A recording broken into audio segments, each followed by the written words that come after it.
Meus irmãos, abram a palavra do Senhor no Evangelho de Mateus,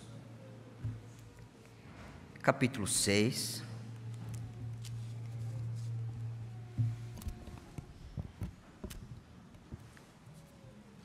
Nós faremos a leitura do versículo 22 e 23 para a nossa edificação nesta manhã. Evangelho de Mateus, capítulo 6, versículo 22 e 23. Assim diz a inerrante palavra do Senhor nosso Deus. São os olhos a lâmpada do corpo. Se os teus olhos forem bons, todo o teu corpo será luminoso. Se, porém, os teus olhos forem maus, todo o teu corpo estará em trevas. Portanto, caso a luz que em ti há sejam trevas, que grandes trevas serão. Até aqui a leitura da palavra de Deus. Vamos orar mais uma vez. Senhor, nós louvamos-te neste momento pelo privilégio que temos de ouvir a tua palavra. Ela foi lida e será exposta.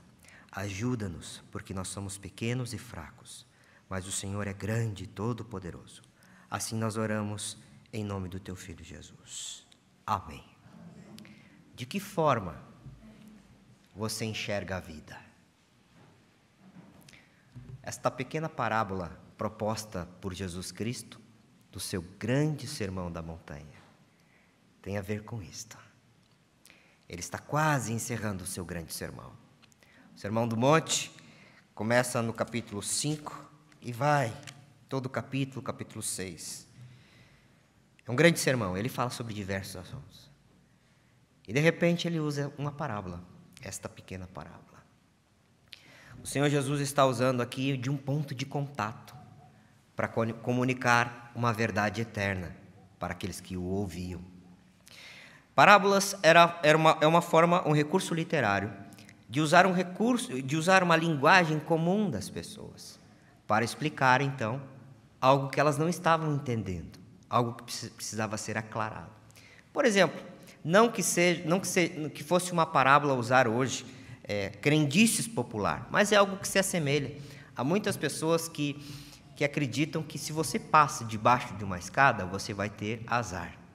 Há pessoas que dizem que se quebra um espelho, você tem 7 anos de azar. E assim as pessoas têm as suas crendices.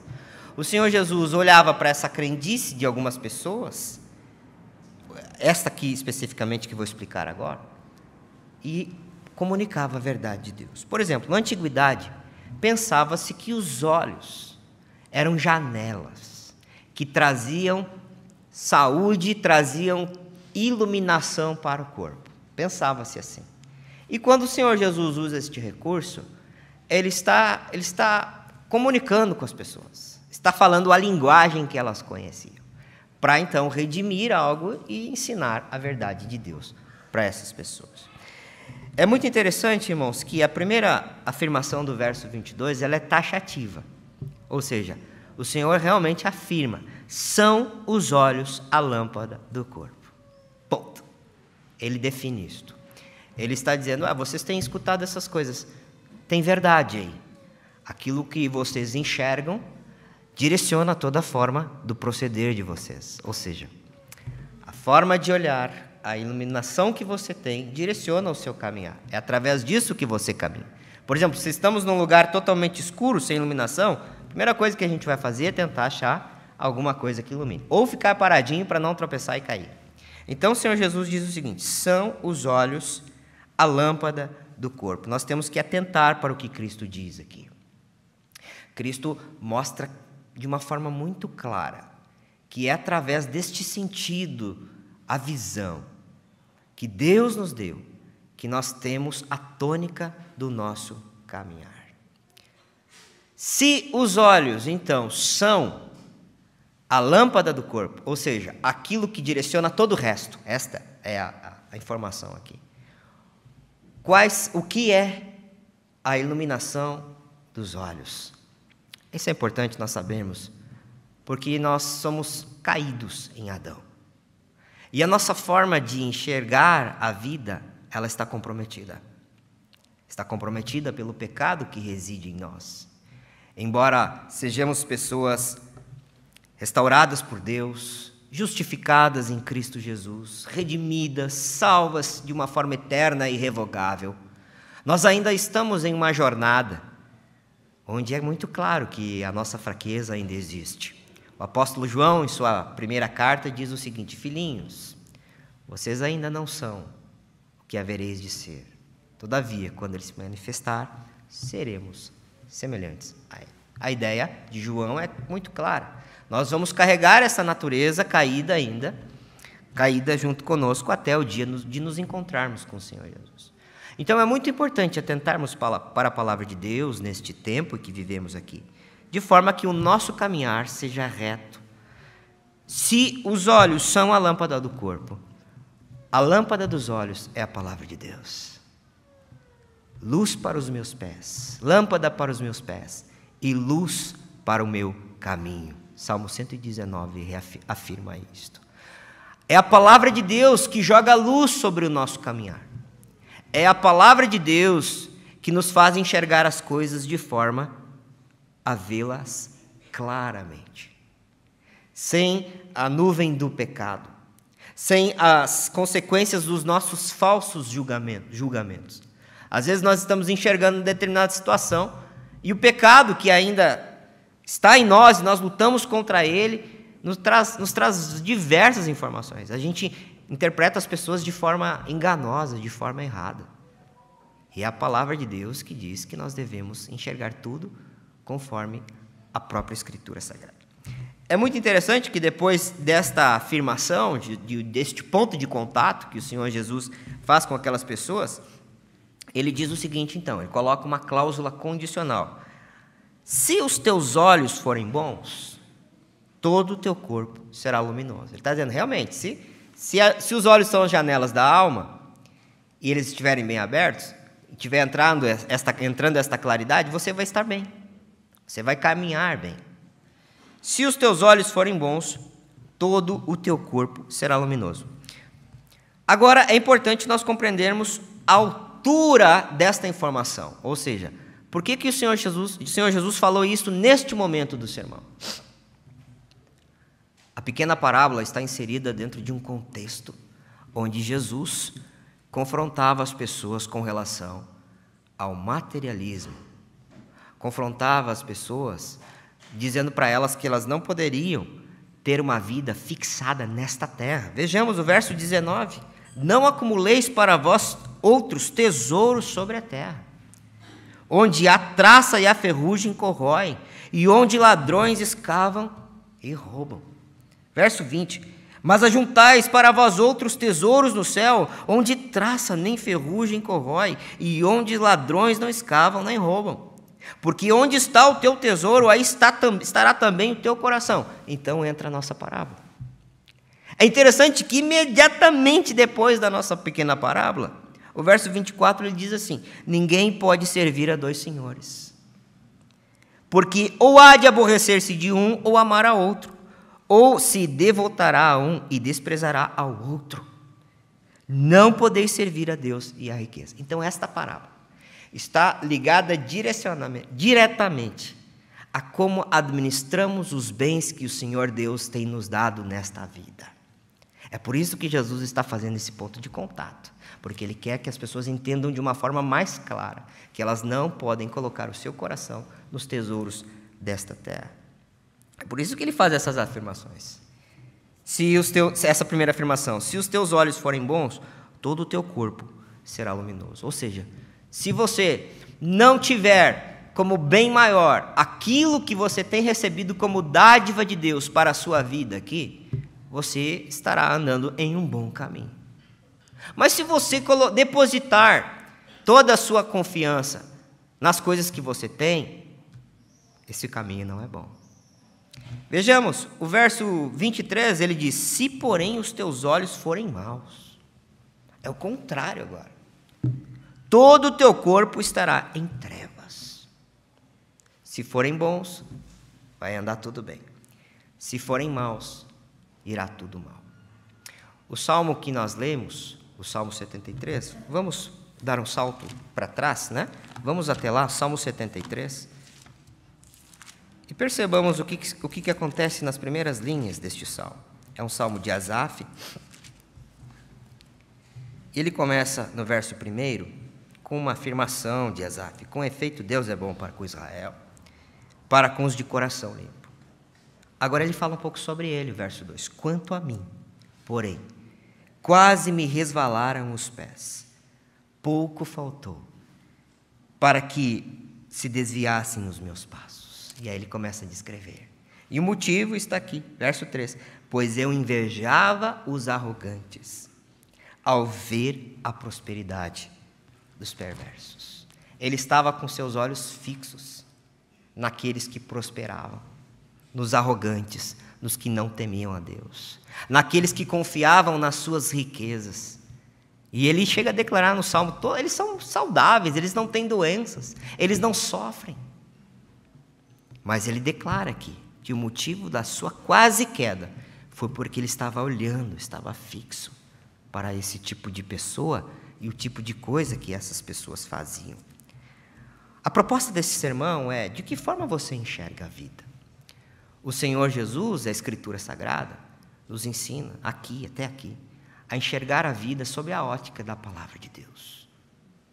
Os bens que Deus tem nos dado não devem servir para ser Senhor do nosso coração. As coisas que Deus tem nos concedido não pode ser o nosso grande prazer nesta jornada. Nós não podemos colocar nas riquezas ou nas coisas sólidas que já conquistamos, talvez casa, carro, qualquer coisa desta natureza, o pouco que temos, talvez não seja muito, mas já é algo. Não podemos colocar o nosso coração nestas coisas, porque a Escritura aqui no contexto diz que a traça e a ferrugem corroem. O teste de Cristo, usando a parábola, olhem para essas coisas de maneira santa. Não façam disso o Deus de vocês. Porque se for assim, será terrível.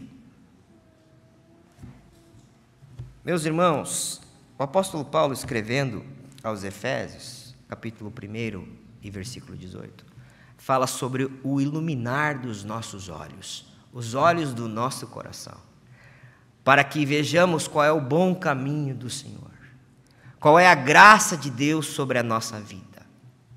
Nós somos convocados por Deus para termos uma perspectiva totalmente diferente do que aqueles que não são povo de Deus. Nós precisamos enxergar a vida de outra forma. Nós não podemos caminhar segundo o desespero daqueles que não têm o Senhor Deus na vida, daqueles que não têm a palavra de Deus, daqueles que não reconhecem a Bíblia Sagrada como uma grande carta de amor, de cuidado e de carinho. João Calvino, o grande reformador, ele disse que as Escrituras Sagradas são a lente pelas quais devemos enxergar a vida. É o que Jesus já está dizendo aqui. Se os teus olhos forem bons, todo o teu corpo será luminoso. Ou seja, você vai ter uma vida saudável. E uma vida saudável não significa uma vida isenta de doenças. Nós não pregamos o evangelho da prosperidade.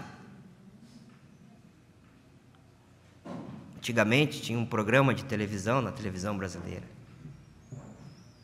de humor, há muitos anos, os irmãos vão lembrar. E o slogan era: os seus problemas acabaram. Organizações, é isso mesmo. O evangelho que nós pregamos não é assim. Seus problemas acabaram. Não existe isso nas Escrituras. As pessoas que amaram a Deus e que viveram conforme os princípios santos, elas enfrentaram muitas dificuldades. A Escritura nos assevera-nos: se quisermos viver de forma santa e piedosa nesta vida, padeceremos perseguições. Você vai enfrentar as doenças, você vai enfrentar os efeitos da queda. Mas você tem o Senhor. Você tem a forma correta e santa de enxergar. Então você vai ter uma um corpo luminoso, conforme o entendimento da palavra. Um entendimento saudável, uma vida que é alegre, que se agrada com tudo aquilo que Deus está fazendo, até mesmo nos dias difíceis. Você não vai se desesperar quando o seu candidato à presidência não ganhar. Ou quando as informações são grandiosas com relação ao mercado. Você pode tomar as providências necessárias, mas você não vai entrar em desespero como muitas pessoas. De que forma você enxerga a vida? Porque você não tem aqui, conforme o contexto, o seu Deus nas coisas desta vida. Você tem um Senhor, você não tem dois senhores. E você procura viver de forma a agradar o seu Senhor. Algumas perguntas, então, até aqui, irmãos. A primeira delas, o que a palavra de Deus te faz repensar nesta manhã, diante desta pequena exposição aqui? O que você precisa administrar melhor com relação aos bens que Deus tem te dado? Ou como você está enxergando as coisas que Deus tem te dado?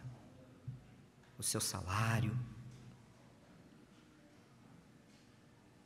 os seus bens aqui na terra, até mesmo as pessoas que estão próximas de você. Será que, por acaso, a sua felicidade tem dependido de alguém que está próximo a você? Até mesmo, talvez até um filho. A Escritura Sagrada nos convoca para termos um olhar santo, sabendo que tudo é para o Senhor, tudo é para a glória de Deus. E as coisas não são um fim em si mesmas, mas elas servem para que glorifiquemos a Deus.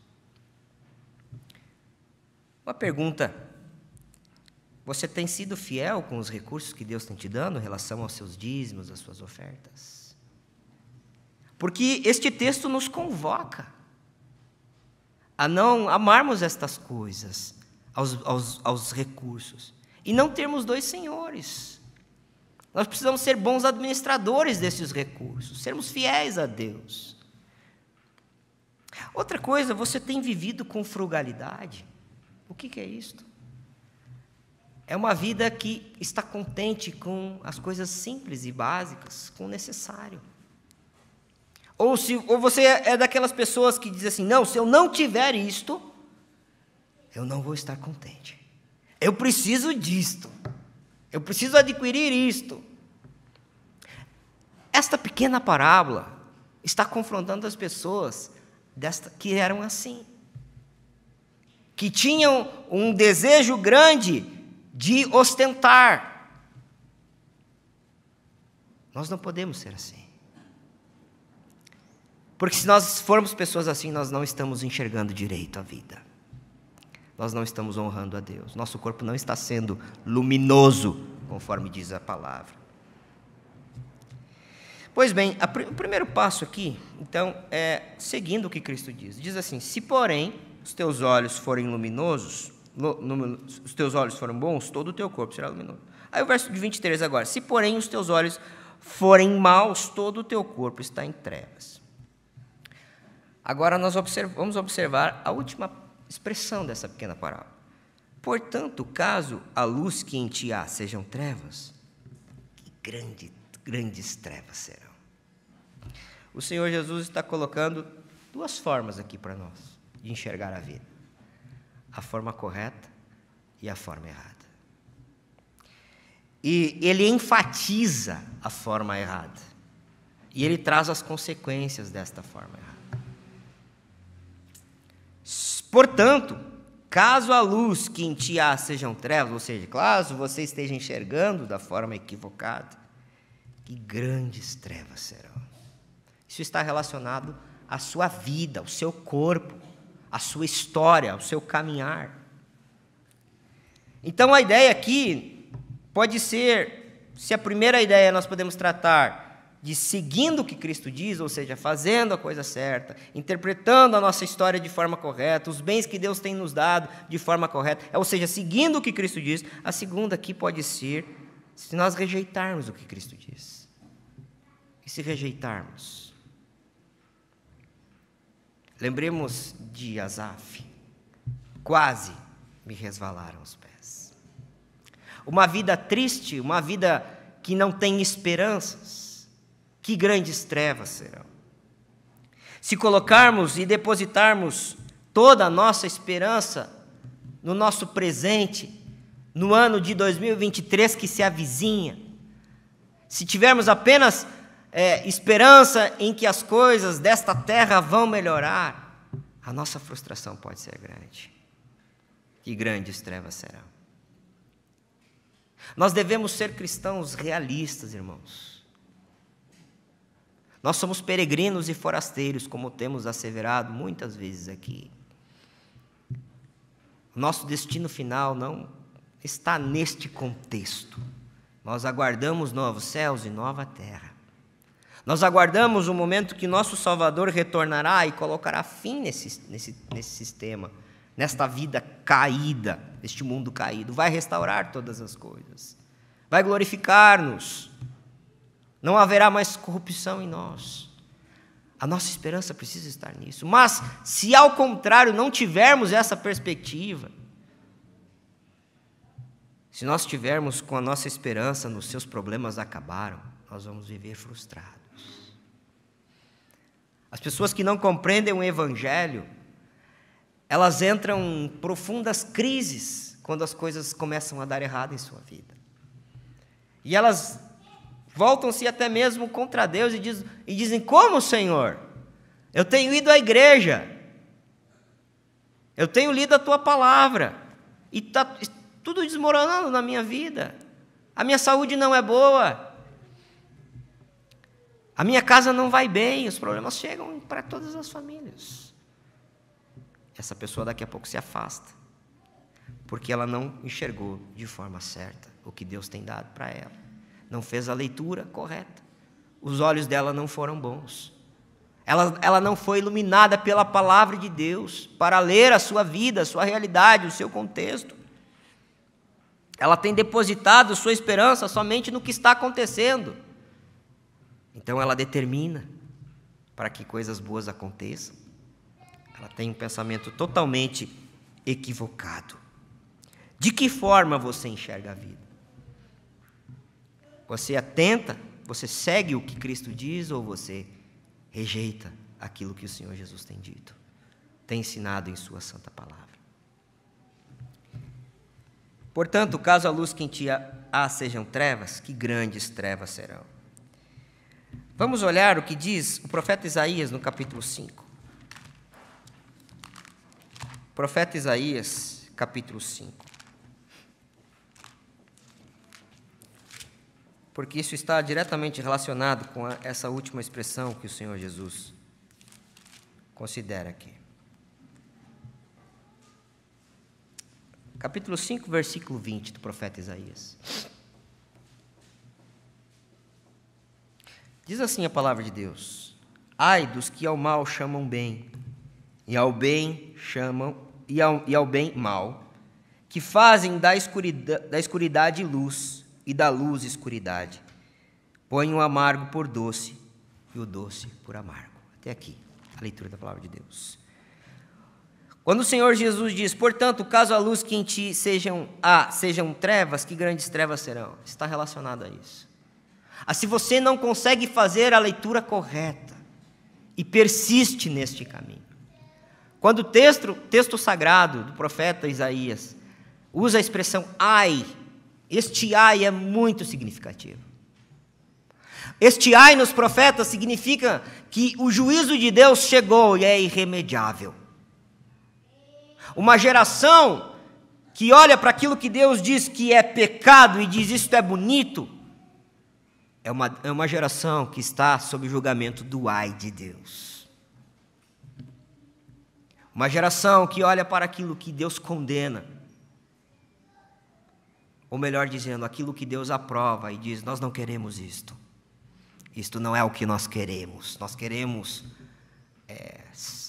o progresso. Nós precisamos nos libertar destas ideias antigas. Nós precisamos acabar com este entendimento retrógrado, antiquado. Nós precisamos evoluir. Uma geração que fala isto que não atenta para a palavra de Deus, que não enxerga a vida como Deus manda, que não tem os seus olhos bons, é uma geração que está sob o ai de Deus. Neste contexto de Isaías, existem 7 ais. 7 ais. O último ai é no capítulo 6. Quando Isaías vê a glória de Deus, ele diz: ai de mim, vou morrer. Porque a ideia dele é: eu vi o Senhor, eu vi o santo, eu vi o perfeito, e eu não sou puro, o meu olhar não é puro, eu não sou santo, e habito no meio de pessoas que não são santas, eu estou morto. Quando ele diz ai, ele tinha certeza que ia morrer. Mas então nós encontramos a graça de Deus, dizendo: não, vem um ser, toca-lhe com a brasa viva do altar e disse: tua iniquidade está perdoada, teus pecados se foram. Isto é muito significativo, porque nós sabemos que no santo altar de Deus foi sacrificado o cordeiro morto antes da fundação do mundo, e é somente através dos méritos do cordeiro que as nossas iniquidades são perdoadas. Então Isaías, de uma forma muito especial, estava recebendo os méritos do Senhor. É por isso que o ai não prevalece. O ai não prevalece sobre o povo de Deus, mas para aqueles que persistem nos seus erros. Este é o caminho. A nossa parábola, então, ela nos traz esperança, porque somos o povo de Deus. Nós devemos sempre nos arrepender e ter um olhar santo, um olhar que agrada a Deus, um olhar que, ao ser confrontado pela verdade do Senhor, é redimido. Vamos para Apocalipse agora, capítulo 3. A última carta do Senhor às 7 igrejas da Ásia, carta a Laodiceia. Vejamos o que o Senhor diz. Vamos ler parte dessa carta. A partir do versículo 14, Apocalipse 3, versículo 14. Diz assim a palavra de Deus: ao anjo da igreja em Laodiceia, escreve: estas coisas diz o Amém, a testemunha fiel e verdadeira, o princípio da criação de Deus. Conheço as tuas obras, que nem és frio nem quente. Quem dera fosses frio ou quente, assim, porque és morno, e nem és quente nem frio, estou a ponto de vomitar-te da minha boca. Pois dizes: estou rico e abastado, e não preciso de coisa alguma, e nem sabes que tu és infeliz, sim, miserável, pobre, cego e nu. Último verso que leremos agora. Aconselho-te que de mim compres ouro refinado pelo fogo para te enriqueceres, vestiduras brancas para te vestires, a fim de que não sejas manifesta a vergonha da tua nudez, e colírio para ungires os olhos, a fim de que vejas. De que forma você enxerga a vida? De que forma você vê as coisas que Deus tem te dado? Você tem entendido que você é um mordomo do Senhor e precisa usar todos os seus recursos para a glória de Deus, e não se sentir prejudicado quando você precisa fazer investimentos na causa do reino?